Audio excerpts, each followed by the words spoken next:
भाग 14. बरेच दिवस पद्मिनी राजांच्या मनात घोळत होती. पदरी माणसे गोळा होत होती. मित्रपरिवार वाढत होता. त्यात गुंजवण्याचे येसाजी कंक होते. मोसे खोऱ्यातील बाजी पालसकर, नरेकरांचे बाळाजी चिमणाजी होते. कावजी कोंढाळकर, जीव महाला, वाघोजी तुपे, सूर्याजीराव काकडे यांसारखी लहान थोर मंडळी होती. बाजी पासलकर तर साठीच्या घरातले उमराव. पण राजांशी त्यांची घट्ट मैत्री जमली होती. हे साथीदार घेऊन राजे आता स्वतंत्रपणे फेरफटक्याला जात होते. पूर्वी टापांचा आवाज ऐकताच मोगल आले समजून रानाचा निवारा घेणारी माणसे आता टापांचा आवाज ऐकताच राजे आले समजून धावत आडवी येत होती.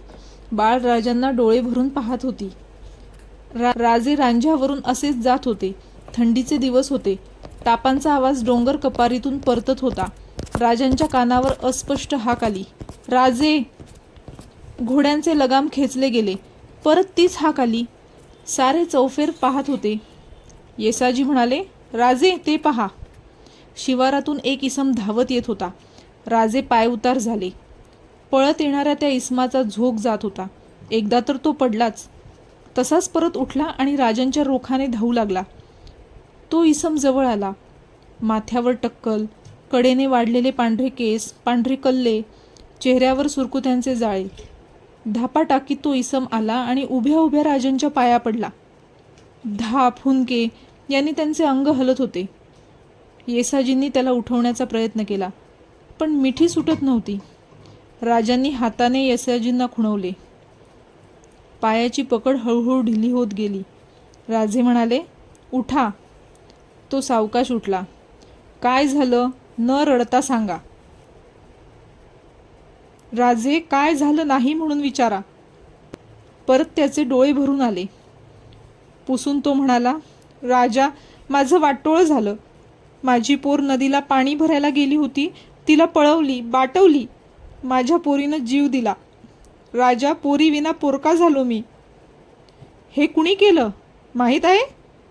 राजांनी विचारले. नसाला काय झालं? साऱ्या पाणवठ्यानं सारं पाहिले. पण विचारणार कोण? कोण आहे तो? कुंपणानंच शेत खाल्लं राजे. गावच्या पाटलानंच हे केलं. थांबा इथंच. येसाजी, आम्ही इथं थांबतो. गावात जा आणि पाटलांना इथं घेऊन या. येसाजीने घोड्यावर मान टाकली. भरधाव वेगाने तो रांझ्याकडे दौडला.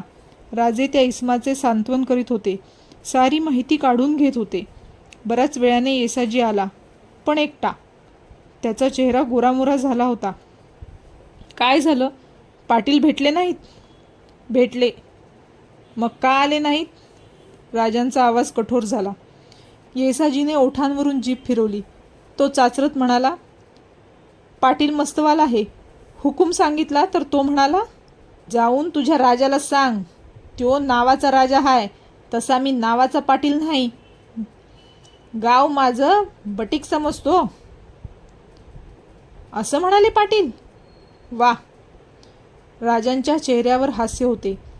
संतापाने भान हरपून बाजी म्हणाला, येसाजी, आणि असला निरोप घेऊन आलास? कमरेची तलवार सोबेची हाय काय?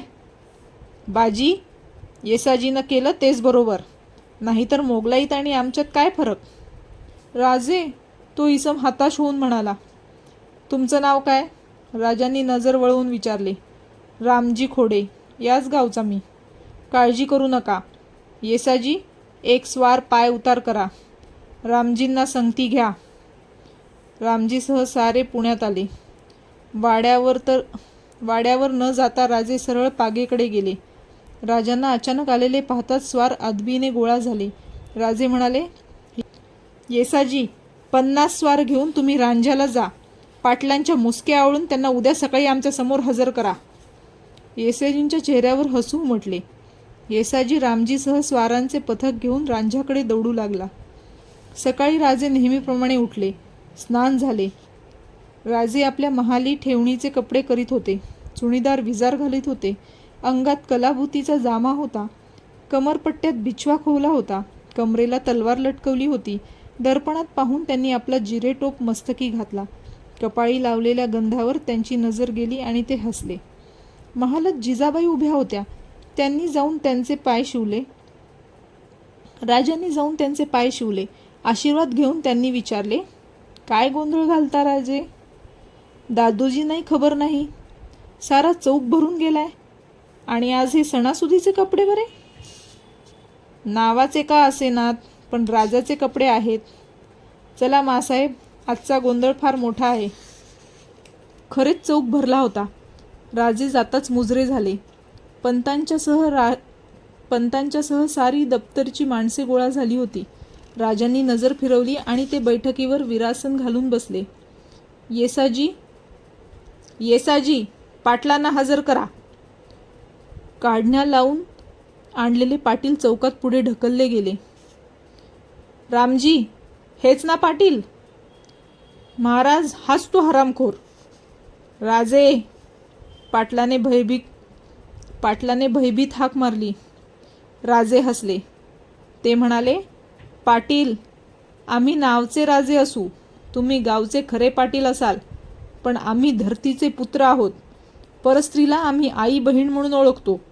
प्रजेला बाटीक समजत नाही. येसाजीकडे वळून त्यांनी विचारले, घडला गुन्हा खरा? होय महाराज. पाटील, प्रजा ही पोरासारखी, ती राखण्याकरता पाटीलकी दिली आणि प्रजेवर तुम्ही बलात्कार केलात. मुसलमानी सल्तनीचे रिवाज आमच्या मावळात पाळलेत. पाटील, जाब द्या. पाटील पुढे सरसावले. त्यांनी पंतांचे पाय धरले. म्हणाले, पंत, मला न्याय द्या. गोथमुखानं मला न्याय हवा. राजे, पंत म्हणाले. राजे पंतांच्याकडे नजर न वळविता म्हणाले, पंत, तुम्ही यात लक्ष घालू नका.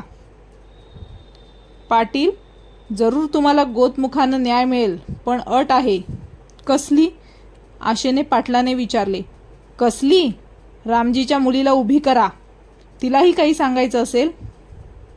अन्याय आहे, पाटील ओरडला. मेलेला माणूस कधी उभं राहील का? बास, राजे नजर रोखीत म्हणाले. पाटील, गोतमुखाचा न्याय किरकोळ सामान्याकरिता असतो, तुमच्यासारख्या मातब्बर गुन्हेगारांकरता नव्हे. पंत, चुकलो. एक डाव माफी करा. खामोश. राजे संतापाने थरथरत उभे राहिले. ती पोर जेव्हा किंचाळी असेल तेव्हा काय कान बहिरे झाले होते? येसाजी, या पाप्याचे हात आणि पाय तोडा. गाढवावर बसवून रांझण्यात नेऊन सोडा. गावचे पाटील आहेत ना ते, मानानं गावी गेले पाहिजेत. घेऊन जा. शिक्षेची अंमलबजावणी झाल्याचं ताबडतोब सांगायला या. आक्रोश करणाऱ्या पाटलांना नेले गेले. राजे महालात आले. पाठोपाठ जिजाबाई दादोजी आले. जिजाऊंच्या अंगाला कापरा सुटला होता. पंत म्हणाले, राजे, एवढी कठोर शिक्षा? गरकन वळून राजे म्हणाले, पंत, मघा बोललो, क्षमा करा. बांदल देशमुख आम्हाला मानित नव्हते तर त्यांचे हातपाय तुटले. शिक्षा कमी व्हायची होती ती तिथं. पण शिवबा, मासाहेब, पद्मिनी आठवते? तुमच्या जाऊबाई आठवतात? नाही मासाहेब, हे आता थांबवलंच पाहिजे. आमचा नाईलाज आहे. हे होत नसेल तर आम्हाला ही जहागिरी नको, राजे पण नको, काही नको. त्याची आम्हाला हौस नाही. शिवाजीराजे तसेच संतापून निघून गेले. हतबुद्ध झालेल्या जिजाबाई म्हणाल्या, भलताच भडकतो. दादोजी डोळे टिपत म्हणाले, मासाहेब, आज मी तृप्त आहे. हे पाहायला आज थोरले महाराज हवे होते. आज शिवबा राजे शोभले. गजाननाला दंडवत घालून येतो. पाटलाचे हातपाय तुटल्याची वार्ता साऱ्या मावळात पसरायला वेळ लागला नाही. सारे राजांना धन्यवाद देत होते. पाटील देशमुखांच्या तोंडचे पाणी पळाले होते.